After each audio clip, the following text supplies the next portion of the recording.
నాలుక ఈ రెండు కలిసి సహజీవనం చేస్తుంటాయి, నోట్లో ఎప్పుడూ కలిసే ఉంటాయి. ఒకానొక నాడు నాలుక పళ్ళని అడిగింది, నేను రుచి ఒకటే చూస్తాను, కానీ నిజానికి కఠినమైన పదార్థాలని పెడితే నేను రుచి చెప్పలేను.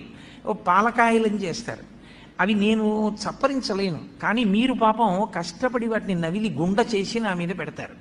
నేను చక్కగా ఇంత రుచిగా ఉందని దాని రుచి చూసి లోపలికి తోస్తూ ఉంటాను. ఇలా ఎన్ని పెట్టారో నవిలి మీరు. కాబట్టి మీరు నాకు ఎంతో ఉపకారం చేశారు, మీతో కలిసి ఉన్నందుకు నాకు ఈ ప్రయోజనం వచ్చింది. మీకు నేను ఏదైనా ఉపకారం చేద్దాం అనుకుంటున్నాను. కాబట్టి మీకు నేనేం ఉపకారం చేయగలను చెప్పండి. మీరు 32 మంది, నేను ఒక్కదాన్ని. 32 మంది కలిసి నాకు ఒకదానికే ఉపకారం చేస్తున్నారు ఇన్నాళ్ళ నుంచి.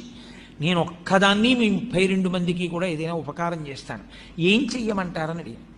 అడిగితే పళ్ళు అన్నాయి, మాకు నువ్వు చెయ్యగలిగిన ఉపకారం ఒకటే, మేము పెట్టినదంతా తిను చక్కగా, పనికి మాలిన మాటలు మాత్రం మాట్లాడకు. ఎందుకంటే నువ్వు పనికి మాలిన మాటలు మాట్లాడటం వల్ల ఊళ్ళో వాళ్ళు అంటున్నారు నీ పళ్ళు రాలగొడతానంటున్నారు. మేం చేసిన తప్పే, మాట్లాడింది నువ్వా, రాలవలసింది మేమా? సత్సంగం లేకపోతే వచ్చేటటువంటి వ్యతిరేక పరిణామం కూడా